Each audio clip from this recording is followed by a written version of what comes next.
Hello, everybody. Welcome to another episode of the Thriving Adoptees podcast. Today, I'm delighted to be joined by Alice Murray. Looking forward to our conversation. Now we've got the technology sorted, right? Yay. Yay. I So can be heard and seen. you Thank you, can be heard Simon. and seen. Yeah, brilliant.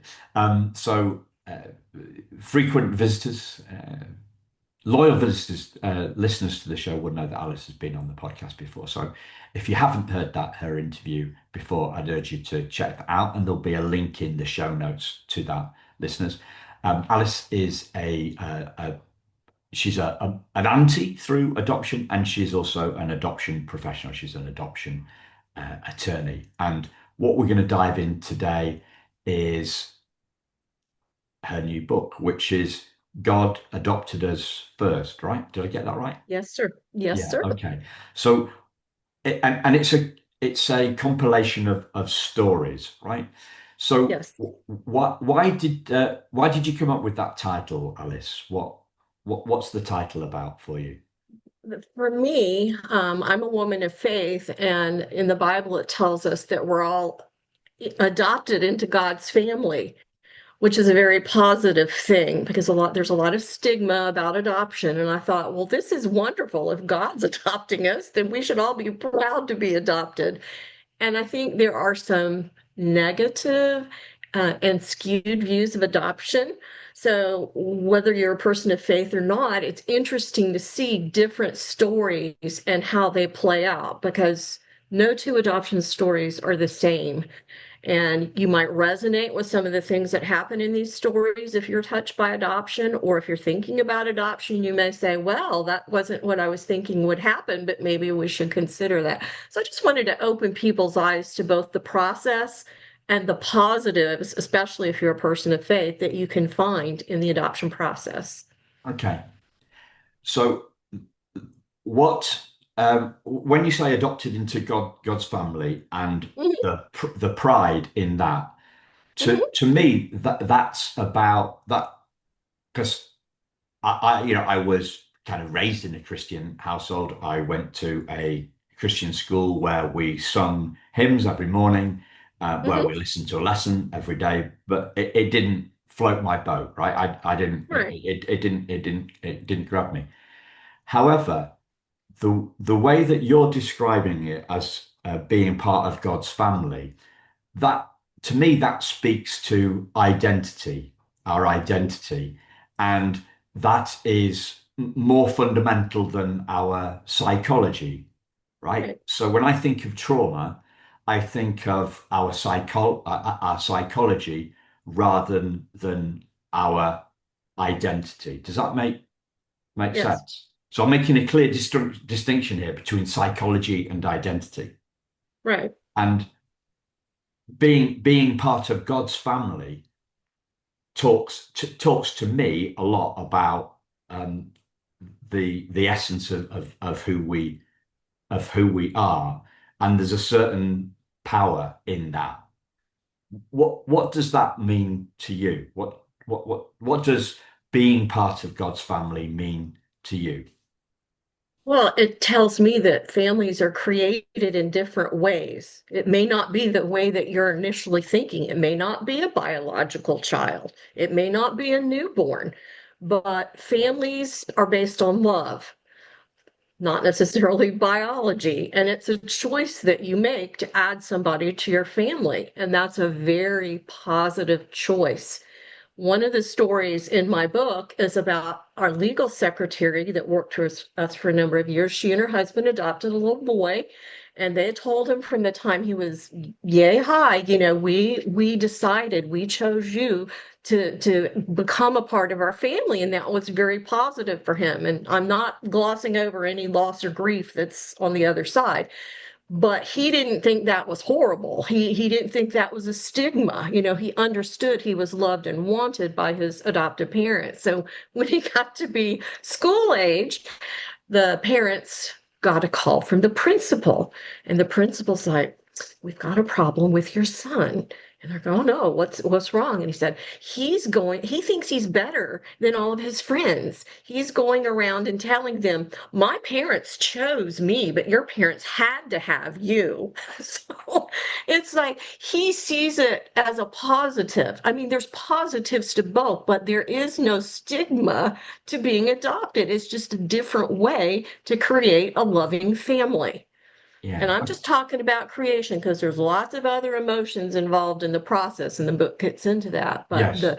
the identity of being an adopted person is not negative. It's positive in the sense that someone chose to have you as a part of the family, and it's created out of a place of love, not Yes. anything negative Okay. for them. For them. Um, so there's two ideas there for me. Mhm. The idea that the positivity idea that you're talking about is the chosen one, but the other idea is a bigger kind of a bigger take on family, right? So Yes, yes, God's family is bigger than Simon's yes, family and Alice's family. correct. So it's a bigger take on family, Yes, but sir. there's also a positivity in the identity of being part of that family.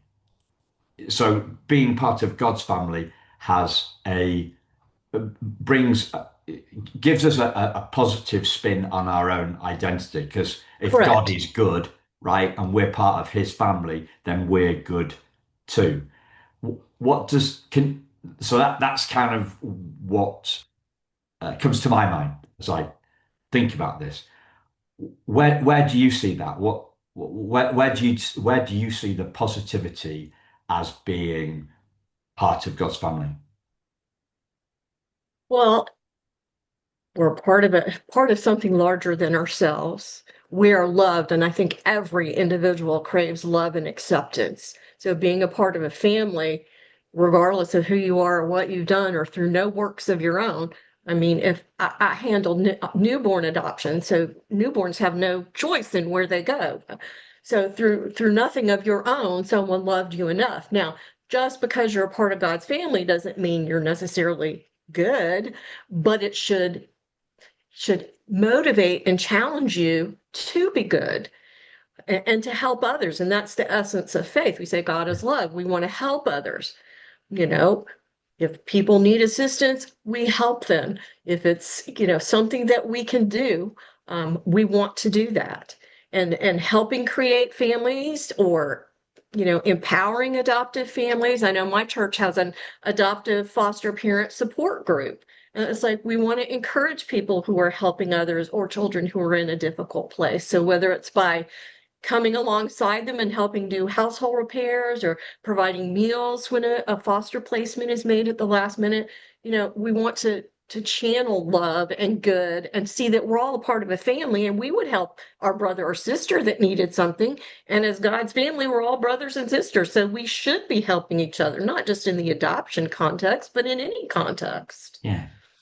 And so I'm asking slightly naive questions here. Sure. Yeah, yeah. So is one you mentioned love. So Yes. is this is part of this idea of being adopted into God's family, the idea that God loves us, Right. and that and we can rely on that.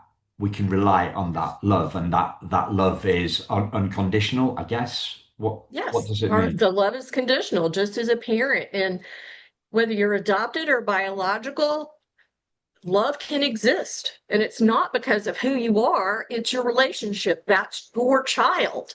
So I had a pastor and his wife that adopted a newborn.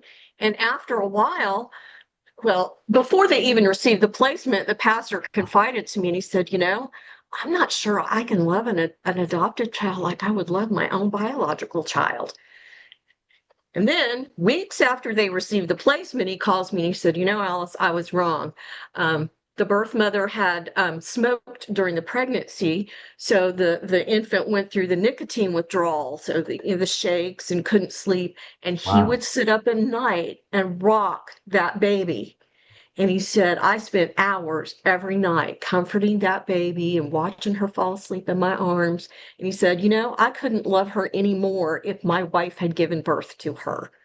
So it's not about where you come from or biology. It's a feeling of love because of the relationship. That's your child, so you love that child. It doesn't matter where they came from or if they have the same blood type you do. It's the idea of love and a conscious decision. We're going to add to the family, and then you love them because they are a part of your Yeah. family. So it's in one question, in a few words, it's the idea that love is bigger than biology. Yes, yes, love is bigger than biology. That's certainly a part in a way that you could be a family member, but it's not dependent on that. It can extend beyond that to an adopted family member. And I mean, I love my niece and nephew as much as if my sister had given birth to them. Yes. They don't, my niece is adopted from China. She doesn't look like any of us, but that doesn't mean she's not a part of our family or we don't love her. So it's about that relationship. And that's what God's family is. It's a relationship. We look at each other as family members and treat each other like family members. We would do anything to help our family members. So everybody around us is part of the family. So why not help them? Yeah. Yeah. As you were talking there, I thought about talking about the the pastor rocking his child to sleep or holding the Right. child in that. Um, I thought of a letter that when I got my adoption file, I got the letters pre-adoption and post-adoption, and there's a letter back from my mum, my adopted mum, right, saying that's about a week after they had collected me from the adoption council, the adoption agency, and it says we love Simon very much, right? So that's within a week. They Mhm. have that. There has been a shift. There's been a shift for them. Yeah. Yeah.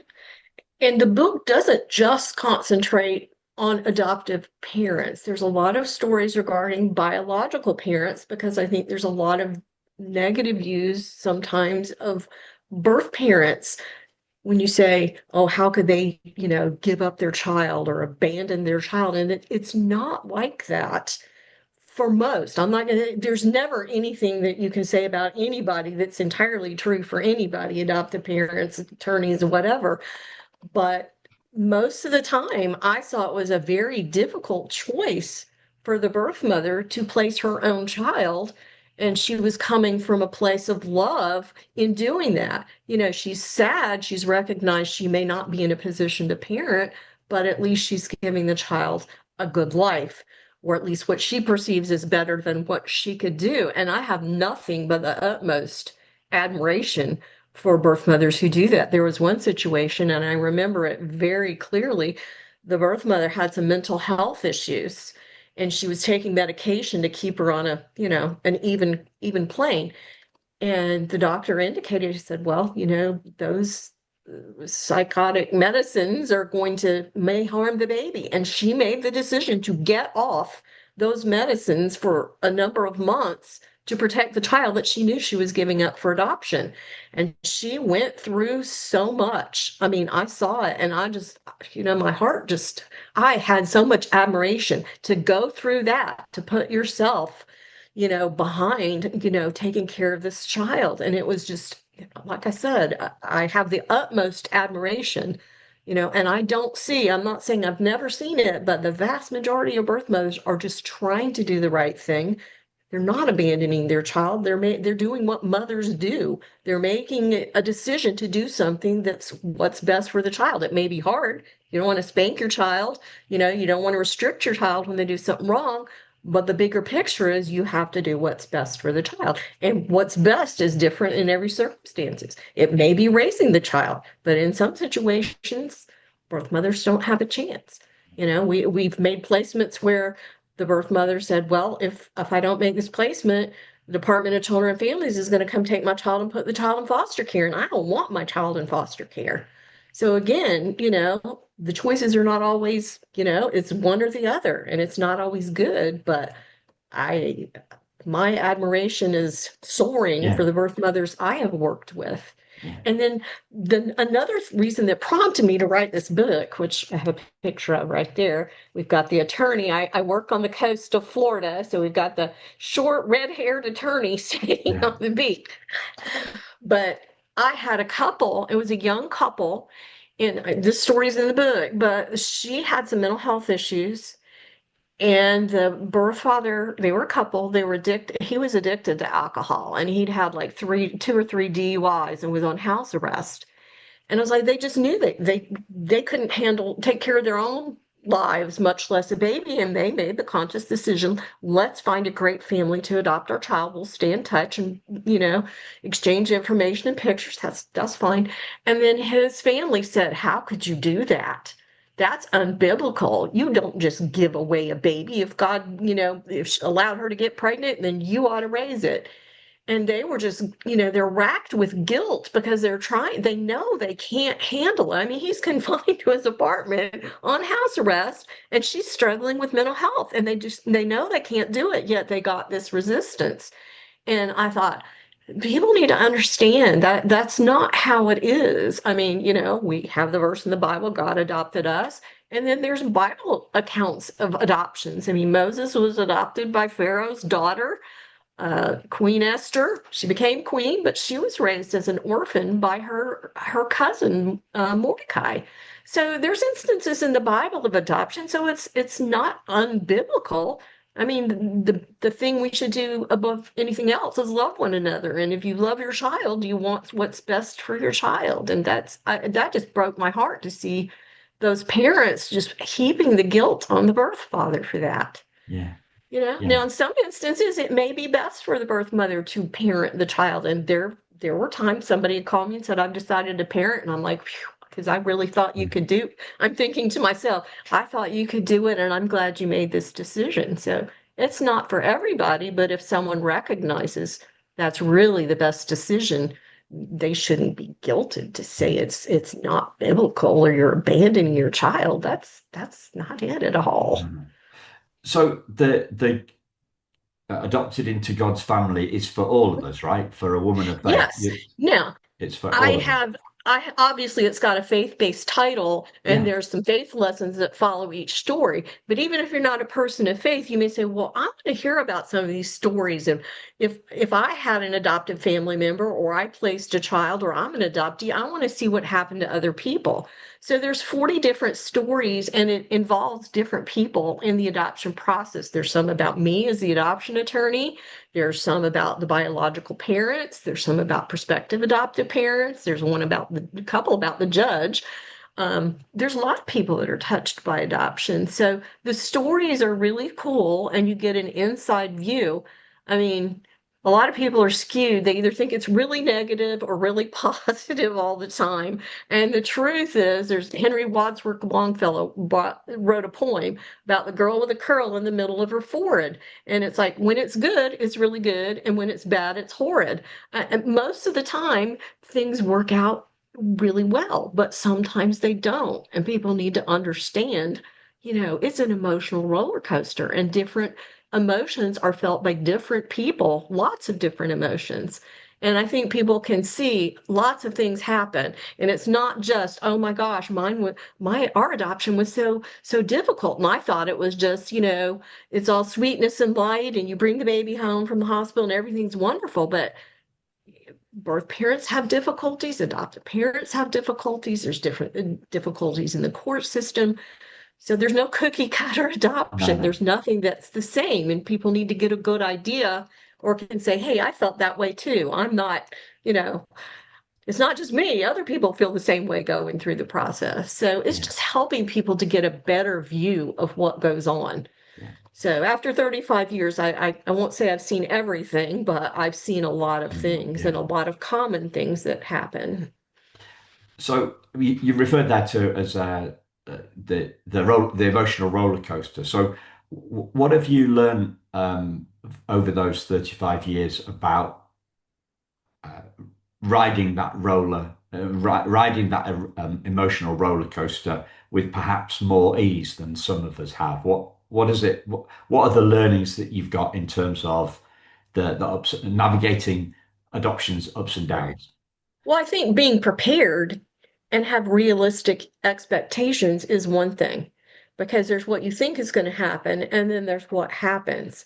So you need to be realistic that yes, it's a legal process, but it's also a very emotional process. This isn't like you're buying a piece of land and you just go to court, you sign a document and, it's approved or whatever. This is people's lives. So there's lots of emotions that are involved. It's not just a legal process. There are emotions. You're going to experience them. There may be all different kinds of emotions. There may be fear, there may be anger, there may be grief. You're scared. And just because the adoption is finalized doesn't mean an adoption is over. It's a lifelong thing. A family continues on.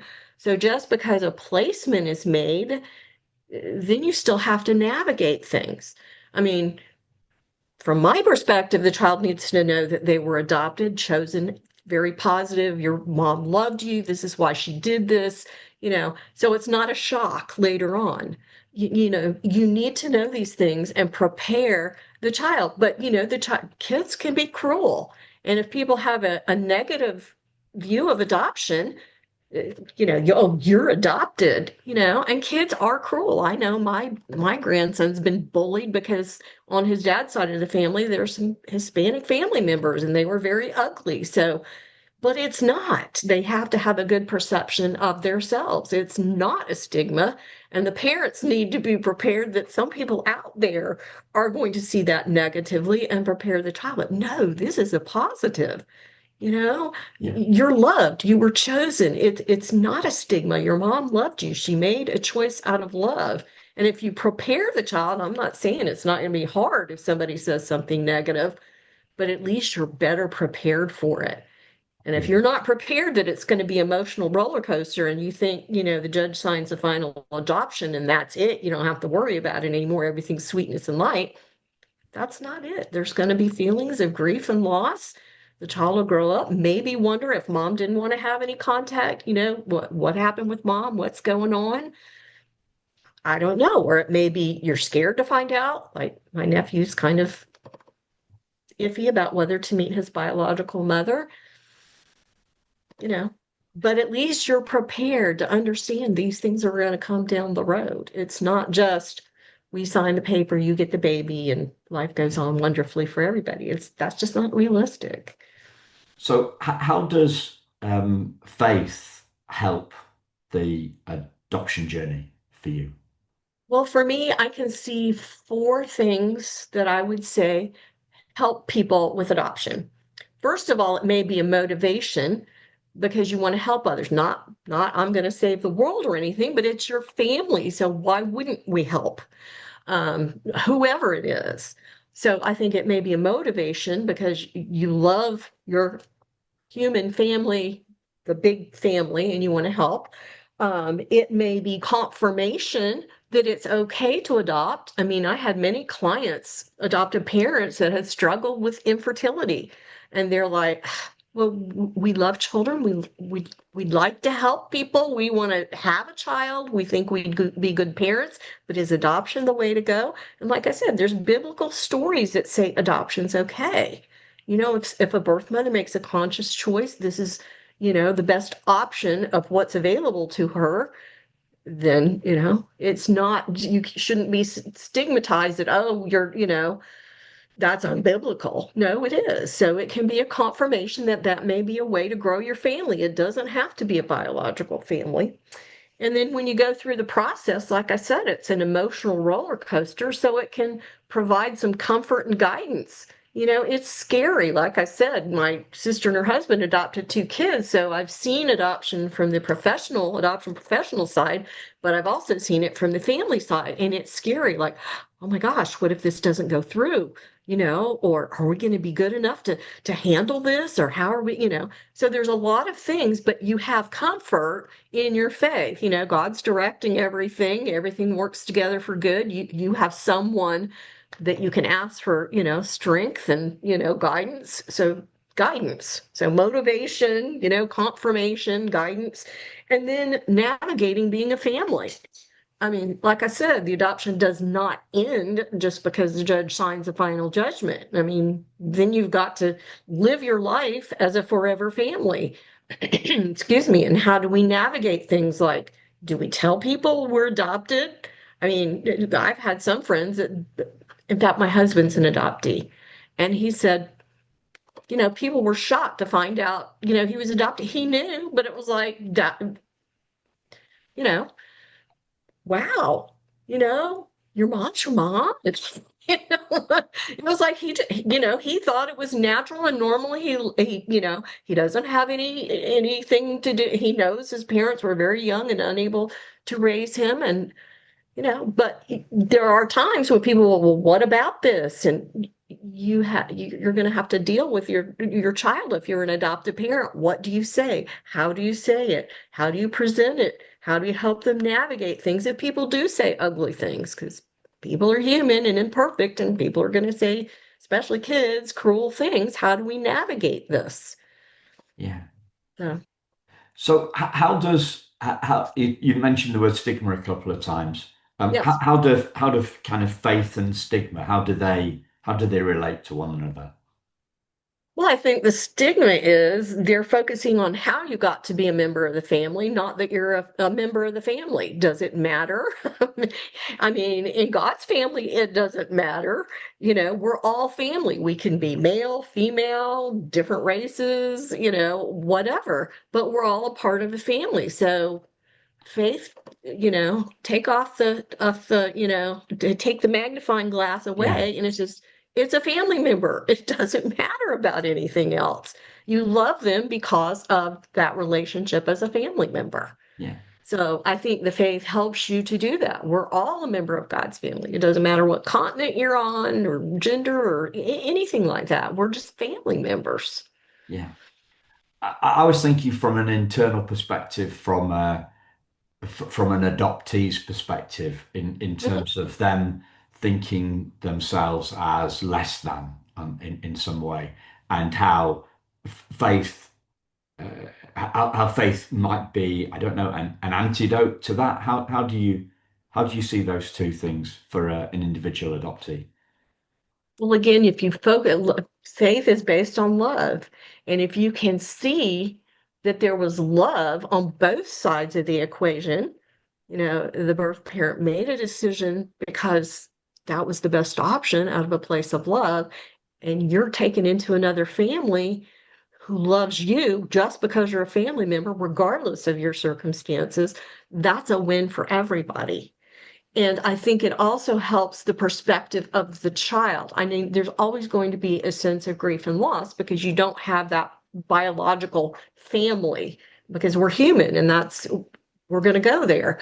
But for example, my husband, I mean, he's a strong person of faith, and he's never met his parents, but he said, I am so thankful that they put me first because I know I would have been in a bad place if they had tried to raise me. And I am so thankful that they Yeah, made that decision. And I know that they love me.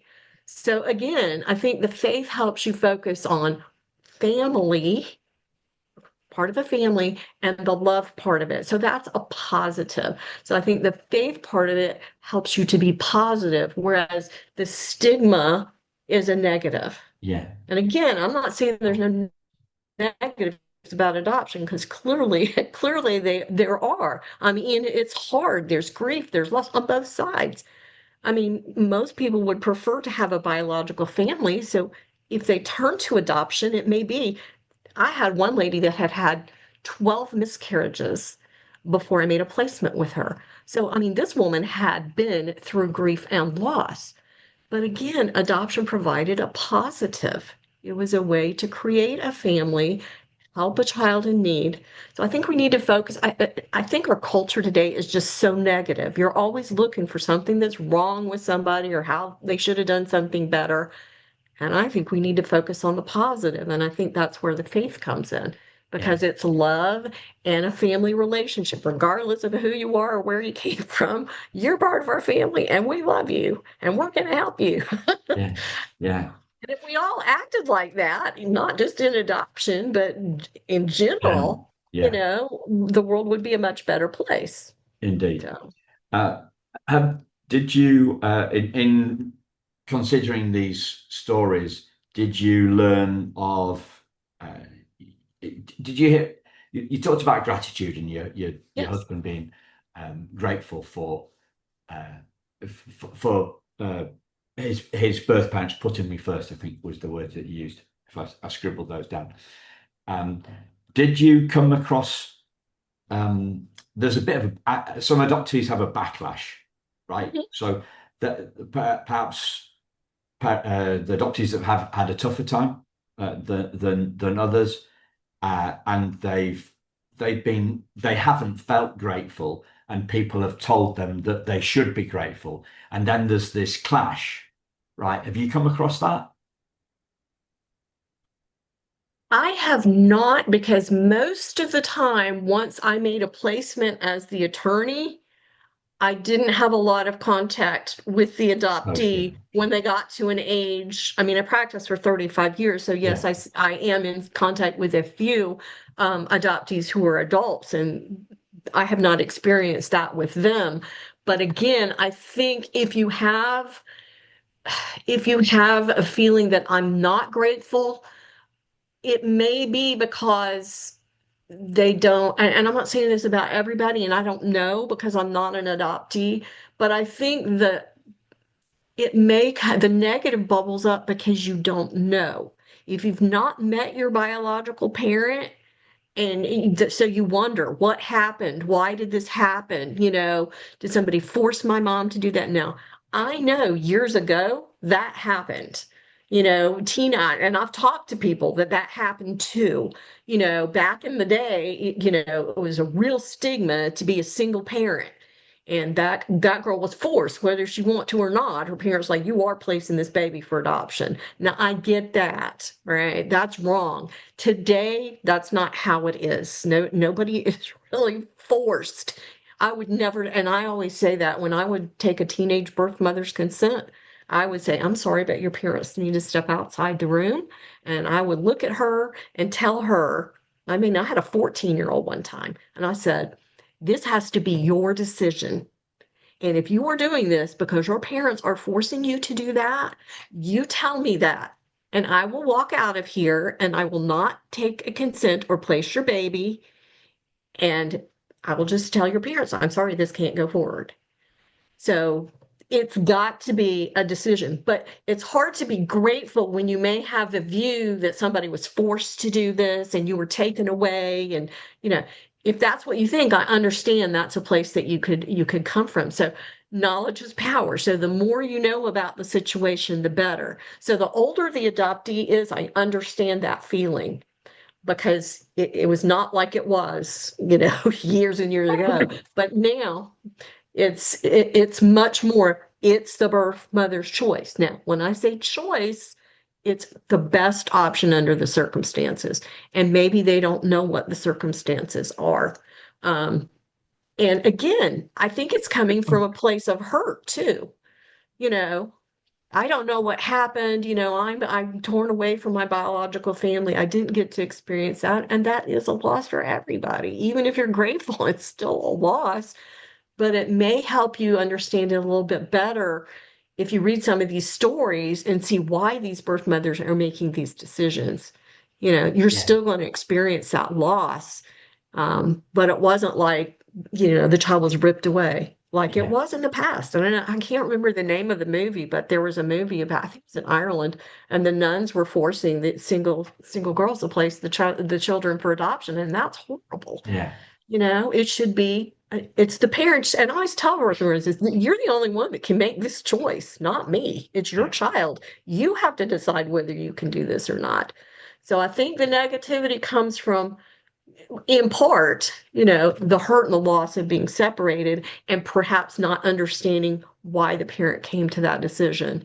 And in fact, yeah, it's about the child, but probably not in the way you're thinking. The parent probably made the decision because they're aware I can't do this either because of my circumstances, or I had a horrible upbringing and I'm just not prepared to raise a child because, you know, so Yeah, again, I hurt for them and I understand that. And the older they are, the more valid it probably is that they're not grateful because they probably were ripped away if it was a single young mom. But in the 35 years I worked, I didn't see anybody ripping them, and I would never have done that. no, In fact, no. I always told somebody, even if it wasn't a teenager, when I went in, I'm like, look, this is your decision. I don't care what you've done up until this point. If you decided you want to parent, that's fine. I won't be upset or angry. You know, that's your call, and it is. I definitely think the lack of knowledge of the back, not knowledge of the story, adds to the Hmm. trauma, and Hmm. and I also think how can we be grateful for trauma? Right. That would might be another adoptee angle on it. Like, how can I be grateful for this trauma? The other thing that pops into my head as you're talking about how the ways things used to be is that certain churches were playing both sides. So Hmm. they knew the unmarried Hmm. women, girls who were pregnant, and they knew the parents that wanted to adopt. So they were playing both sides, and they were playing that for Yes. a financial. They're playing that for a financial gain, but perhaps less uh, less straightforwardly than it is these days. So it, Yeah. it would be like a donation. And I've heard that them playing this Right. playing this card, and that's that adds to us our concern as adoptees, as Right. we're part of some kind of Conspiracy. conspiracy, and Yes. concern about the Yeah. religion doing that, churches doing that. Uh, I have a particular moment. We went into the Vatican, and on a trip to Rome. And I'm on one hand, I'm thinking this is this architecture is beautiful, but then I'm also thinking this has been funded by Yes. by Hmm. contributions, Yeah. right? Yeah. And and Yeah. and, and I'm think and I'm should it be this? Should it be like this? But Yeah. we're broader. We're moving into areas perhaps off the tack, off the thread of the conversation. So for me, I keep on coming back to the not good enough feeling, Hmm. right? That there's something wrong with me, that we were, as adoptees, we were Hmm. we were given away, and this idea of being adopted into God's family is a counter is a counter to that, because we're seeing the beauty of our identity, to put it Hmm. Yeah, into you're more loved than most because, and I think it's a perspective change because adoptees feel like, well, this is all about me, so it must have been something wrong. And they're right, it is about them, but not in the way they think. It's not that they weren't good enough, it was that the parent loved them enough to make a tough decision. I mean, one of the worst times I went to a hospital and I took a consent, and the girl just, she knew she couldn't. She already had other children, was struggling. After I took the consent, I walked out of the room. The adopted parents were down the hall, and you could just hear her wailing and sobbing because she sensed that loss. She couldn't have done it, and she knew it. But it's like it's not that it's about you, but not that you weren't good enough. That you were loved Yeah. enough that mom did something that was very hard. So we just need to adjust the Yeah. perspective. Yeah. That's a really interesting point, Alice, because I don't think we can I don't think we can adjust our perspective. I think Hmm. an insight adjusts a perspective Right. for us. Do you see what I mean? Right. Yes. Yeah. I don't know how to put that. We can't make ourselves we can't Right. change our opinion. We Right. can't like we it's tricky to do that. And emotions are evolved, which makes it even more difficult because you do have a sense of loss, a valid sense of loss. But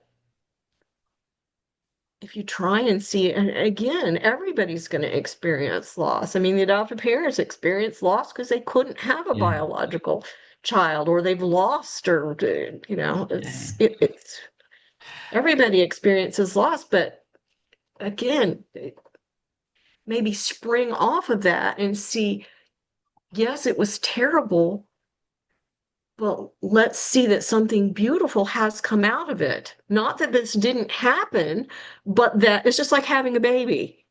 I mean, I had two children. Believe me, going through labor is not for the faint-hearted. But then in the end, you get that beautiful baby, and it was all worth it. Now, I'm not saying that they should have gone through it or anything like that, but kind of the analogy is sometimes, the difficult things does produce something that's positive that doesn't take away from the pain of labor, but at least coming out of it, if your mom was in a horrible situation, now you've got more people that love you and want to care for you. So it's not Yeah. to take away, it's not less than, but it's more than in some ways. Now I have other people that love me. They don't have to love me because they're not my biological parent, but my parent loved me enough to go through this to get to that. So I think don't forget this, the hard part of it, but see, yes, something good did come out of it, not wiping out the Yeah. hard heartache and the hard work to get to that point, but at least something positive has come from it. Yeah. Because there's all of us have gone through things and then they look back and say, wow, that that made me a stronger person, or I have a different perspective. Would we go through it again? No, we wouldn't Yeah. want to go through it again. We wish we hadn't, but at least you can't go back and change it. So let's see if we can, look for some positives as well as, And recognize meaning. we And suffered, and we still suffer for some of them. yeah, and meaning as well. I think so. For me, there's a meaning thing about this. I was I was doing a training on Friday afternoon, and one of the with a group of adoption professionals from an agency, and we were talking about the primal wound, and I described how that had knocked me. So when I first read that book, Hmm. there was a relief, right, um, about my reaction being normal, and then after that relief had gone, there was a worry, there was a fear that I'm stuck with these feelings of loss. Should we just simplify it to that, right? And then and then and then relief, and a bigger, a more profound sense of relief when I realized that I'm not stuck with this, right? So there was relief, there was stuckness, and then there was more like uh, joy Hmm. about when I had this realization that I wasn't stuck with it forever. So if somebody said to me, but I don't believe that the primal wound. I don't believe that we are. I don't believe that any of us are woundable, right? I don't think any of us are wounded because we're fundamentally unwoundable. I think um, our essence, at our core, trauma damage our core, right? Trauma damages our psychology, but that's not who we are. We're not our Hmm. psychology. And yet, I'm glad that I read that book because I wouldn't have come to that realization if I hadn't been knocked down a peg or two, I wouldn't have climbed further up. Do you see what I mean? Yeah. That's what like post-traumatic growth. Right. The metaphor I have for this is if you're in the sea and you've got a beach ball and you kind of lean over this beach ball and you push it under the water. When you let it go, it usually bounces back higher than you pushed it Hmm. underwater. And for me, that's what post-traumatic growth is we come out of the difficulty stronger. We've seen the strength that we hadn't really appreciated that we had before. So I wouldn't if I hadn't had that, then Hmm. I wouldn't have done this. I Right. wouldn't, yeah. I wouldn't be And doing the podcast. I wouldn't be doing the right, podcast. right. See, um, it's not just the adoptees that struggle either after the fact, because a lot of the birth mothers, and I did remain in contact with a lot of the birth mothers because we pass information or pictures or things like that. And they were always afraid that the child would hate them for making that decision. And it's like they're going to think that I just didn't care or I just threw them away. So it's not just the adoptees that feel that struggle because the birth mother's like, well, I know this might be the best thing, but what if they hate me or think I didn't love them or something like that? And I think it's the first chapter in the book. And there was a birth mother that was struggling and said, well, if I do this, and she was young, just really was not equipped. She goes, but isn't the child going to hate me if I do this? And then my other attorney in the office told her the story about the adoptee. When he turned 18, he called our office and said, will you contact my birth mother and tell her I want to thank her for doing this? I've had a wonderful life. I've won a scholarship to college of my dreams, and but she gave that to me, and I know that cost her emotionally, and she probably cried when she signed the consent, but I know she did it because she loved me, and I really appreciate it. So I think there's always the fear in the birth mother too that the child will hate them. And it's because I'm doing this because I love you, not because I don't want you or I'm abandoning you, but I can't give you what you deserve, and I love you, or I'm not able to do it. If it's foster care or adoption, I chose, Yeah, that. And I've seen birth mothers ask that all the time, all the time. And we had a licensed mental health counselor that would counsel with our birth mothers, and he was an adoptee. And he would say, I can tell you from my own personal experience, I was adopted, and I thank goodness that my biological parents made that decision, because I had a good life.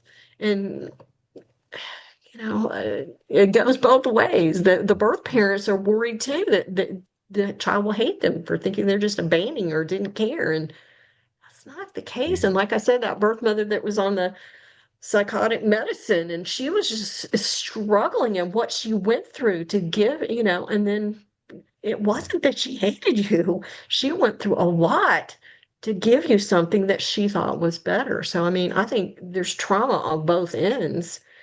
And, for sure. I can't fix it all, but I think if people read some stories and understand these are some of the concerns birth mothers have, and, you know, I, I haven't, you know, it's the love and grace. Why are people doing this? It's because they love you. And I know it's, the human thing to think, it's about me, and it is about you, but not in the way you think. Yeah, So, fascinating. Is there anything else? I'm just watching. We're coming up on time. Is there anything else that you'd like to share that I've not asked you about, Alice? no, I just, like I said, I felt, a really strong desire to write about my experiences because people just don't have a good view of adoption. And I've been blessed that I could see different sides of it. I mean, it's not just, I mean, you may be an adoptee, you may be a birth parent, you may be an adoption professional as an attorney, you may be the judge, but I've been able to see all the sides. And like I said, I would encourage, I'm a person of faith, so I wrote it from a faith, my book from a faith standpoint, and the faith follows the stories. So, I mean, I would encourage people that have been touched by adoption in whatever way to read it just to see what's involved from all the different perspectives. And if you're a person of faith, you can see some faith lessons that, Yeah. that I saw. And there's even some miracles that I saw. I'm not kidding. And there's some humorous things in there too. I mean, like I said, there's all different kinds of emotions and you can see them in there. But my main goal is I want people to understand adoption, understand it's not something horrible. It can be something beautiful. It does involve loss and grief, but it can be a beautiful thing, and it should be about love, and we should all be trying to help one another. Indeed. So, Thanks, and Alice. you can, Thanks, listeners. yep. Well, we'll speak to you very soon. Take care. Bye-bye. All right. Thanks so much, Simon. Bye. Bye.